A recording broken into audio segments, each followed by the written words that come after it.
Highway highway पर गड्ढे और उन्हीं गड्ढों पर हिचकोले खाती टीम।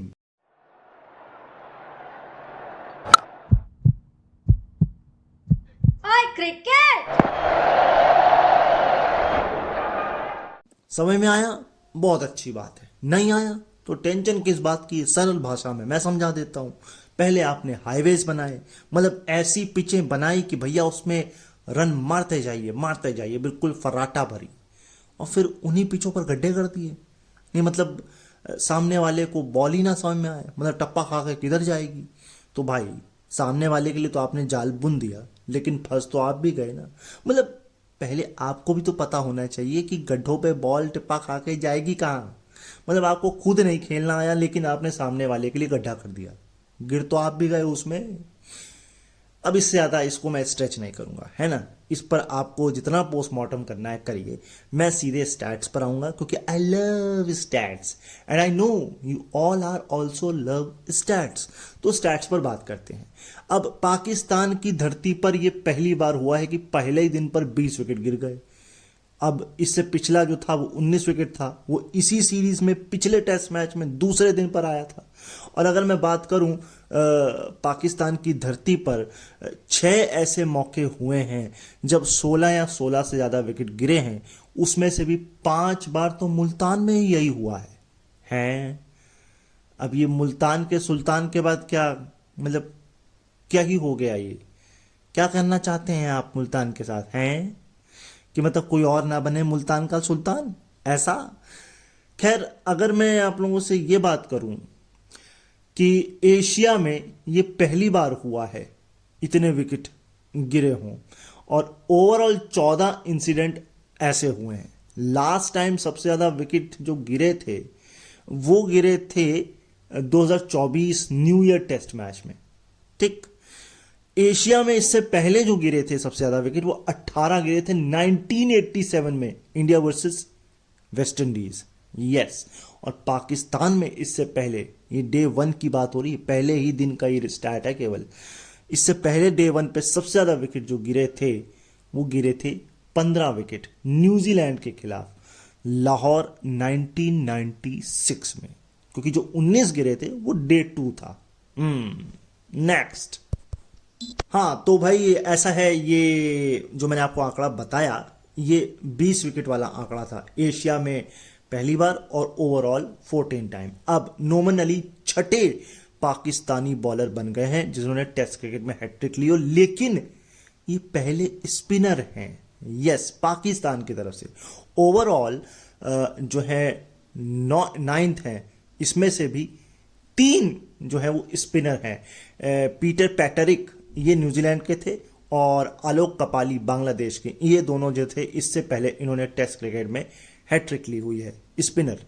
और वेस्ट इंडीज के खिलाफ ये दूसरे ही बॉलर हैं जिन्होंने हैट्रिक ली है। इससे पहले केशव महाराज ने ली थी ग्रोस आइलैंड में 2021 में वेस्ट इंडीज के खिलाफ हैट्रिक। मतलब कुल मिलाकर के टोटल 9 बॉलर जिसमें से 3 स्पिनर। अब मैं आपको बता देता हूं कि पाकिस्तान की तरफ से जो 6 लोगों ने हैट्रिक ली है वो कौन कौन हैं। वसीम अकरम श्रीलंका के खिलाफ लाहौर 1998, फिर वसीम अकरम 1998, लेकिन टीम वही है, लेकिन ढाका में जाकर ये काम किया है। इसके बाद है अब्दुल रज्जाक, ये भी श्रीलंका ही है, गॉल, लेकिन साल है 2000। मोहम्मद शमी फिर एक बार श्रीलंका है भाई, हैं, लेकिन इस बार जो है वो 2001-2 है, और ये लाहौर है। इसके बाद है नसीम शाह, ये है बांग्लादेश के खिलाफ, रावलपिंडी 2020, और अब नोमान अली वेस्ट इंडीज मुल्तान 2024-25। क्या समझ में आया आपको कि भैया श्रीलंका को ही पीटने में क्यों मजा आती है भाई? हैं, कौन सी खुंदक है? अच्छा, सबसे बड़ी बात यह है कि केवल एशिया की ही टीमें थी अभी तक। पहली आउट ऑफ एशिया के खिलाफ किसी ने जो है वो हैट्रिक भी ली है पाकिस्तान की तरफ से। हाँ, ये एक पॉइंट था। आगे चलते हैं। अगला स्टैट ये कहता है ये 5वें ऐसे बॉलर हैं जिन्होंने 5 बार लगातार 5 मैच में एक इनिंग में, एटलीस्ट एक इनिंग में 5 विकेट हॉल लिया हो। हाँ जी। इससे पहले कौन कौन थे? सिडनी बार्न्स 7 बार, चार्ली टर्नर 6 बार, एक एलेक करके हैं 6 बार, और इनके फेलो हम वतन जो है याजिया शाह 5 बार, और ये 5 बार अब इन्होंने किया है। तो कुल मिलाकर जो अगला टेस्ट होगा, जो कि अगली साइकिल में होगा, अगर वहां 5 विकेट लेते हैं तो 6 की बराबरी करेंगे लेजेंड के साथ, फिर 7, और फिर अगर 8 करते हैं तो वो तो वर्ल्ड रिकॉर्ड हो जाएगा। क्योंकि सिडनी बार्न्स अभी भी टॉप पर हैं, 7 लगातार टेस्ट मैचों में एक पारी में एटलीस्ट 5 विकेट हॉल लेने वाले बॉलर।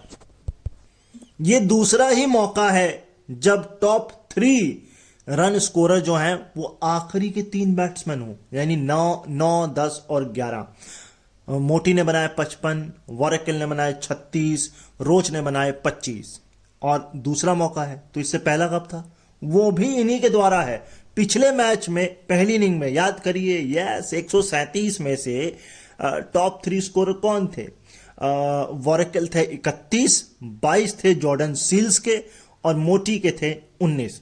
मतलब बाकी लोग क्या कर रहे हैं? विजिट करने आए हो क्या हैं, या गड्ढे चेक करने आए हो, गड्ढे नापने आए हो, या पाकिस्तान घूमने आए हो हैं, या कुछ खरीदारी करने आए हो? नहीं, ये दूसरी इनिंग में तो हम नहीं कह सकते भाई। कप्तान साहब ने अच्छा खेला है, अच्छा खासा स्कोर किया है, और सूरत हाल तो ऐसे हैं कि सीरीज ड्रॉ हो जाएगी। और मैं कहीं पढ़ रहा था, ये 18 साल बाद कहीं जाकर पाकिस्तान का दौरा कर रही है वेस्ट इंडीज, टेस्ट क्रिकेट का, टेस्ट का। वनडे T20 होते होंगे, टेस्ट नहीं। लास्ट टाइम इंजमाम उल हक और ब्रायन लारा कप्तान थे। और मैं एक जगह अभी ये भी पढ़ रहा था, ये साउथ अफ्रीका T20 लीग में वो भाई साहब 20 के 20 ओवर स्पिनर्स ने डाल दिए। ये नई कहानी है भाई, हैं? चलो खैर, उस पर फिर कभी बात करेंगे। नेक्स्ट स्टैट पे चलते हैं। 38 पर 7, ये एंट्री पॉइंट जो है वो जॉइंट लोएस्ट है। यस, बुटकेस मोटी ने जो अपनी मेडन हाफ सेंचुरी बनाई है, इनका नाम बड़ा स्पेशल है, MOTI है तो मोटी, लेकिन एक एक्स्ट्रा ए लगा दिया है। क्यों भाई? कौन सा यहां पर आपने जो है वो ग्रह नक्षत्र अपने देखे, वास्तु का सहारा लिया है? खैर कोई बात नहीं, इस पर डिटेल में नहीं जाएंगे। तो खैर ये 50 इन्होंने मारी है। इससे पहले जो मारी थी कोई चार्ली थे भाई साहब, हैं? इन्होंने 52 बनाए थे 1879 में मेलबर्न में ऑस्ट्रेलिया के खिलाफ इंग्लैंड की तरफ से खेलते हुए, और ये टेस्ट क्रिकेट के इतिहास का तीसरा ऑफिशियल टेस्ट मैच था, सिर्फ तीसरा। और एक है साउथ अफ्रीका के ओल्ड वॉन्डरर्स में इंग्लैंड के खिलाफ 1927 में 53 रन बनाए थे। और कोइंसिडेंट देख लीजिए, ये था 38 पे 7, वही पॉइंट था जिस पॉइंट पर मोटी आए। मैं नाम आपको कंफर्म करता हूं, ये मेरे ख्याल से इनका नाम था तो बड़ा कमाल का, और किसी याद भी दिला रहा था, बट मैं आपको याद दिलाता हूं। सिरिल विंसेंट थे। अब वो विंसेंट इसलिए याद आ गया विंसेंट चर्चिल से, तो सिरिल विंसेंट थे।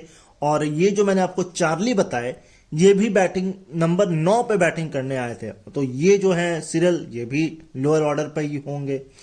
तो कुल मिला के ओल्ड वॉन्डरर्स साउथ अफ्रीका की तरफ से इंग्लैंड के खिलाफ 1927 में 53 रन, सिरिल विंसेंट 38 पे 7, और सबसे पहले 1879 में ये 9वें नंबर पर चार्ली ने इंग्लैंड की तरफ से ऑस्ट्रेलिया के खिलाफ मेलबर्न में 1879 में। नेक्स्ट स्टैट, तो नेक्स्ट स्टैट है कि 10वें विकेट के लिए 68 रन की जो पार्टनरशिप हुई वॉरेकल और मोटी के बीच, ये रन परसेंटेज के हिसाब से पूरे ओवरऑल टोटल रन में से ये 41.71% था।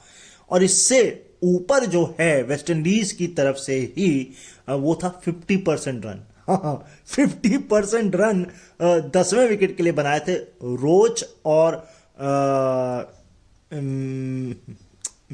एक कोई मैगिल करके कोई है, मैगिल नहीं, नाम एग्जैक्टली मेरे मुंह पे था, वो निकल गया। खैर, उन्होंने 50 रन की पार्टनरशिप की थी और 50% रन बनाए थे 2019 में इंडिया के खिलाफ नॉर्थ साउंड पर। और वो आए कब थे? जब 50 पर 9 हो गए थे। तो 50 जोड़े 50 थे, यानी कि 100 पर पूरी टीम ढेर, खत्म। हाँ मिगेल, हाँ यस, मिगेल थे, मिगेल और रोच। भाई रोच को तो हमको पता ही है, मिगेल कब आए कब चले गए कुछ नहीं पता। खैर कुल मिलाकर के यही है, 10वें विकेट के लिए अब 68 की पार्टनरशिप, 41.71, और इससे पहले 50 रन की पार्टनरशिप, 50% रन, और 50 पर 9 थे नॉर्थ साउंड इंडिया के खिलाफ 2019। नेक्स्ट स्टैट, हालात इतने बुरे हैं वेस्ट इंडीज के, या बुरे थे, कि 35 रन जोड़कर टॉप के 8 खिलाड़ियों ने रन बनाए। टॉप के 8 खिलाड़ियों ने 35 रन, अब खिलाड़ी नहीं बोल पा रहा हूं, खिलाड़ी ने। तो ये जो था ये सेकंड जॉइंट हाई लोएस्ट है टॉप 8 के द्वारा। अब केविन हॉज ने इस 35 में से 21 बनाए, बाकी 7 ने बनाए 14। इससे लोएस्ट जो है वो 34 रन है लॉर्ड्स में इंग्लैंड के खिलाफ साल 2000 में, और जो बराबरी की है इन्होंने वो नॉर्थ साउंड इंडिया के खिलाफ 2019 में 35 रन, वो भी 35 ये भी 35, तो कुल मिलाकर के भैया क्या होगा भैया, है वैसे ही आप लोग बिल्कुल निचले पायदान में। चर्चा चल रही है 2 टियर टेस्ट सिस्टम लाने की, और अभी तो हाँ चैपल साहब का, यान चैपल का आपने आर्टिकल पढ़ा, जाके पढ़िए ESPN क्रिकेट इन्फो पर। उन्होंने आईसीसी को इवेंट मैनेजमेंट कंपनी करार दे दिया है, और ये भी कहा है कि वो इवेंट भी अच्छे से मैनेज नहीं कर पाती है। भाई क्या कटाक्ष मारा, और बिल्कुल बिल्कुल सही है, उसमें कोई गलत नहीं है, जाके पढ़िएगा आप उसको। और ये जो सेकंड 2 टियर सिस्टम भी है ना, ये भी नुकसान देगा, क्योंकि बड़े नेशन से आप खेल नहीं पाएंगे सेकंड टियर वाले। हाँ वो अलग बात है कि अगर आप प्रमोट होते हैं और ऊपर वाली टीम नीचे रेलीगेट होती है, तो अब ये सिस्टम देखना पड़ेगा कि कितना कारगर होता है। हम नेक्स्ट स्टैट पे चलते हैं। 163 रन जो बनाए वेस्ट इंडीज ने पहली इनिंग में, है ना, और ये उनका चौथा लोएस्ट है। हाँ लेकिन ये सबसे लोएस्ट है जब उन्होंने अवे सीरीज में इतने कम रन बनाए और लीड ली। लेकिन पाकिस्तान में सिंस 1960 के बाद ऐसा हो रहा है जब 200 से कम पर कोई टीम आउट हुई और उसने फिर भी लीड ले ली हो। मतलब कमाल का ही टेस्ट मैच है भाई। मतलब 163 पे आउट होने के बाद भी अगर आप 9 रन की लीड ले लें तो भैया गड्ढे कुछ ज्यादा ही गहरे और बड़े हो गए हैं, थोड़ा भर लो उनको, है ना, नहीं तो आगे और दिक्कत आने वाली है। हाँ अगर अब बात की है तो इसको पूरा अंजाम तक भी ले जाते हैं, पूरा आपको एग्जैक्ट बताते हैं कब कब वेस्ट इंडीज ने फर्स्ट इनिंग में जो है वो लीड ली है और लोएस्ट टोटल भी बनाया है। नीचे से शुरू कर रहा हूं रनों के मामले में, मतलब फर्स्ट इनिंग के रनों के मामले में 204 रन बनाए थे 2018 में ब्रिज टाउन में, लेकिन मैच नहीं जीत पाए थे श्रीलंका के खिलाफ, 50 रन की लीड ली थी, ठीक है। इसके ऊपर मैच जीता था लेकिन ब्रिज टाउन में ये भी मैच था, लेकिन नहीं ब्रिज टाउन नहीं था यार, हाँ ब्रिज टाउन नहीं था, द ओवल था, हाँ द ओवल था, और 1984 था इंग्लैंड के खिलाफ, 190 बनाए थे, 28 रन की लीड ली थी, और ये इसलिए था क्योंकि साल था 1984। तो आप समझ सकते हैं 1980 से लेकर 90 के दशक तक तो वेस्ट इंडीज आया है, क्या ही कहना। अब है 163 9 रन की लीड पाकिस्तान मुल्तान, और अब इसमें आप पाकिस्तान भरना चाहेंगे या वेस्ट इंडीज, कौन जीता? मैं तो भरूंगा वेस्ट इंडीज, मुझे ऐसा लगता है। और अगर मेरा सही हुआ गैस तो फिर आप लौट के आइएगा, एक लाइक दबाइएगा और सब्सक्राइब करिएगा, और अगर गलत हो तो आइएगा वापस डिसलाइक करिएगा और अनसब्सक्राइब भी कर सकते हैं, कोई बड़ी बात नहीं है ना। खैर इसके ऊपर जो है वो पोर्ट ऑफ स्पेन है, और यहां इंग्लैंड जीता था 1997-98 में, और 14 रन की लीड ली थी, 159 वेस्ट इंडीज ने बनाए थे। इसके ऊपर है यहां इंग्लैंड जीता था, और ये फिर ब्रिज टाउन है, लेकिन साल है 90-91, ऑस्ट्रेलिया के खिलाफ 15 रन की लीड ली थी और 149 रन बनाए थे। और सबसे ऊपर है ब्रिज टाउन, लेकिन यहां इंग्लैंड जीता था। साल था 1934-35, 21 रन की लीड ली थी, लेकिन रन थे मात्र मात्र मात्र 102 रन। तो क्या समझ में आया आपको? घर के बाहर एक ही है। और मुझे लग रहा है ओवल था कि पोर्ट ऑफ स्पेन था।